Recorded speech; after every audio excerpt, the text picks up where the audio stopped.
સતત વધતી મોંઘવારીએ જનતાની કમર ભાંગી નાખી છે। જીવન જરૂરિયાતની વસ્તુઓ મોંઘી બનતા લોકોમાં ભારે રોષ છે। ખાંડ બાદ હવે ડુંગળીના ભાવ વધતા રાજકોટની ગૃહિણીઓમાં રોષ છે। રસોઈની ચીજવસ્તુ મોંઘી થતા ગૃહિણીઓમાં ભારે રોષ વ્યાપી ઉઠ્યો છે। તો ચૂંટણી સમયે જીવન જરૂરી વસ્તુના ભાવ નથી વધતા, સાથે પણ કહ્યું કે અત્યારે ચૂંટણી નથી એટલે ખાંડ, દૂધ, પેટ્રોલ, ડુંગળીના ભાવમાં વધારો છે। આગામી દિવસોમાં ખાંડના ભાવ 200 સુધી પહોંચે તો પણ નવાઈ નહીં તેવું પણ કહ્યું। રક્ષાબંધન સહિતના તહેવારોમાં હવે મીઠાઈ પણ બનાવવી મોંઘી પડશે।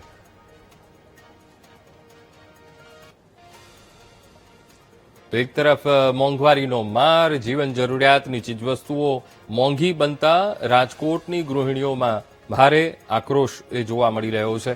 તો એક તરફ ખાંડના ભાવ તો વધ્યા ત્યારે ડુંગળીના ભાવ પણ આસમાને પહોંચતા ગૃહિણીઓનું બજેટ ખોરવાયું છે। એક તરફ તહેવારોની સિઝન છે અને બીજી તરફ સતત જે જીવન જરૂરી વસ્તુઓ છે તેના ભાવ વધી રહ્યા છે। આગામી દિવસોમાં જે પ્રકારે ખાંડના ભાવ વધ્યા અને હવે આજે ડુંગળીના ભાવ છે તે વધ્યા છે। 1 કિલો ડુંગળી છે તે 60 રૂપિયા કિલોએ પહોંચી છે। આપણી સાથે ગૃહિણીઓ છે તેમની સાથે પૂછવાનો પ્રયત્ન કરશું। બેન, શું કહેશો? સતત જે જીવન જરૂરી વસ્તુઓના ભાવ વધી રહ્યા છે, ડુંગળી છે અત્યારે તમામ રસોડામાં જોતું હોય છે, દરેક શાક બનાવવા માટે ઉપયોગી હોય છે, એના જ ભાવ વધ્યા છે, શું કહેશો? અત્યારે આપણે જોશી તો આ સરકાર જ્યારથી સત્તા ઉપર બેઠી છે ત્યારથી અછે દિનની મોંઘી સરકાર છે અને આ સરકાર ખાલી માત્ર ને માત્ર ઉદ્યોગપતિ લોકોની અને કંપનીઓની સરકાર છે કે નથી એને સામાન્ય પ્રજા દેખાતી કે નથી કોઈ સામાન્ય લોકો દેખાતા। અને જે પ્રજા એમને આજે મત દઈ અને જીતાડીને ત્યાં પહોંચાડે છે એમની કોઈ આ સરકારને અને અછે દિનની સરકારને કોઈ ચિંતા જ નથી। અત્યારે આપણે જોશી તો જ્યારથી સરકાર બેઠી છે ત્યારથી જીવન જરૂરિયાતની વસ્તુ બધી મોંઘી છે।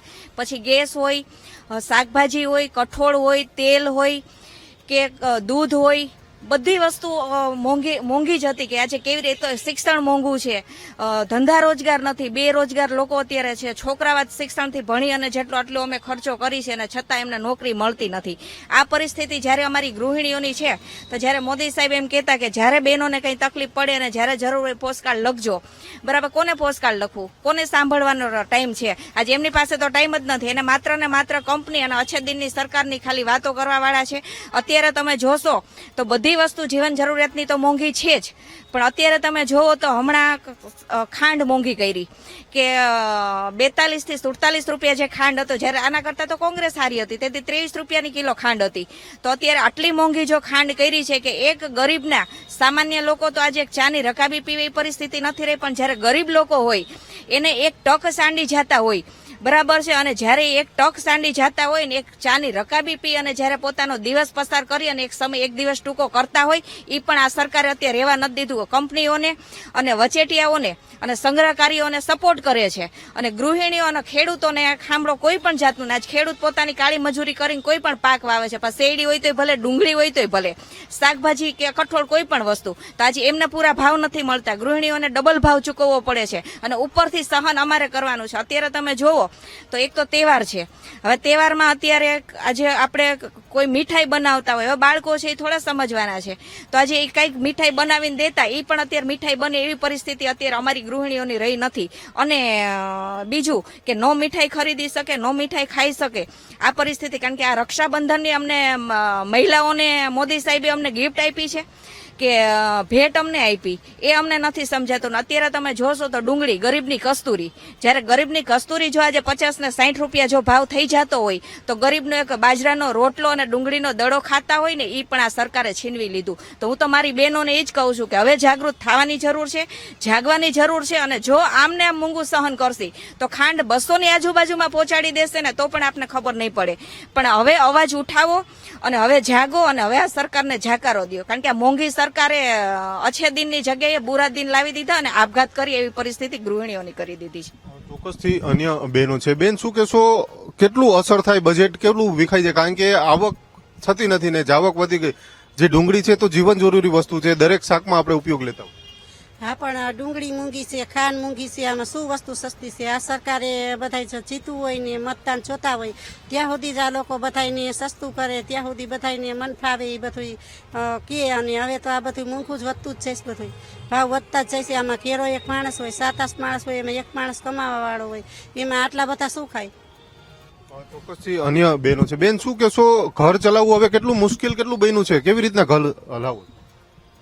કારણ કે આ મોંઘવારી વધતી જાય છે અને જનતા માટે ત્રાસ આપતા જાય છે. ભાજપવાળા ભાવ વધારતા જાય છે. ખાંડ, તેલ, ડુંગળી, શાકભાજી, અત્યારે કામ ધંધો હે નહીં. ગૃહિણી શું કરે? એક ઉપર ઘર ચલાવી શકતા નથી કારણ કે ઘર ઘર સુધી પોગી ગયા છે. બાટલા, પાણી ગંદુ આવે છે. ભાજપ હવે સખત હેરાન કરતા રહે છે ગૃહિણી માટે. ચોક્કસથી અન્ય બેન છે. બેન, શું કહેશો?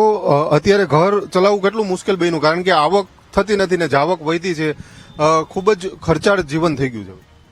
ખર્ચાળ જીવન તો થઈ ગયું છે અને અત્યારે એમ કહ્યું કે ડુંગળી જે નાખી દેવા જેવી ડુંગળી હોય, હાવ ઝીણી ડુંગળી છે કે જે આપણે ફેંકી દેતા હોય એવી ડુંગળી નહીં, અત્યારે 30 થી 40 રૂપિયા કિલોના ભાવ થઈ ગયા છે. તમે સારા માલી ડુંગળી લેવા જાવ ને તો અત્યારે 70 રૂપિયા, તમને ખ્યાલ હોય કે ના હોય એમ, પણ મેં કાલે જ જે ભાવ જાણ્યો છે એ પ્રમાણે કાલે ડુંગળીનો ભાવ 70 રૂપિયા સુધીનો છે. તમે સારી ડુંગળી લ્યો તો 70 રૂપિયા છે, બાકી જે ફેંકી દેવા જેવી ડુંગળી હોય છે ને એને 30 રૂપિયા ભાવ છે. હવે જો તહેવાર માથે આવે છે, જો તહેવારોમાં જ આવી જ રીતે ખાંડના ભાવ વધાર્યા, પેકિંગના 70 રૂપિયાની જગ્યાએ 72 રૂપિયા પરમ દિવસે કરી નાખ્યા છે.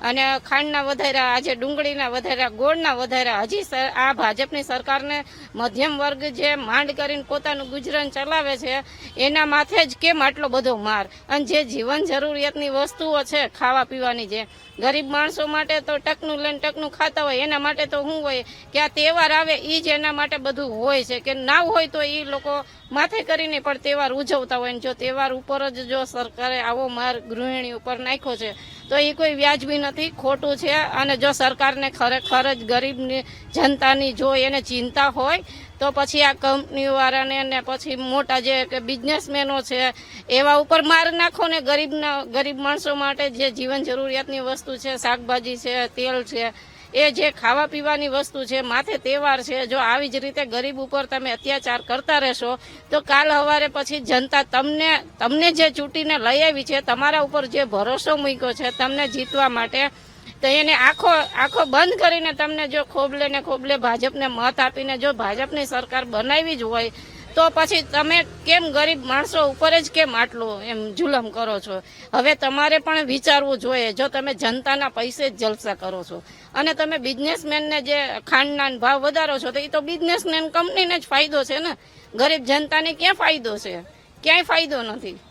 ચોક્કસથી જે પ્રકારે ગૃહિણીઓ છે તેમને વાત કરી કારણ કે જે સતત ભાવ વધી રહ્યા છે, જીવન જરૂરી વસ્તુઓના ભાવ વધી રહ્યા છે, સામે ખાદ્ય તેલ હોય, જે ખાંડ હોય, સાથે સાથે ડુંગળી એટલે કે શાકભાજીના પણ ભાવ છે તે સતત વધી રહ્યા છે. આગામી દિવસોમાં તહેવારની સિઝનો આવી રહી છે અને એમાં પણ હવે આ જે જીવન જરૂરી વસ્તુઓ મોંઘી બની છે અને જેના જ કારણે ગૃહિણીઓમાં પણ રોષ જોવા મળી રહ્યો છે. કેમેરામેન જ્યોતિ જફાઈ સાથે ભાવ સોંદરબા, વીટીવી ન્યૂઝ, રાજકોટ.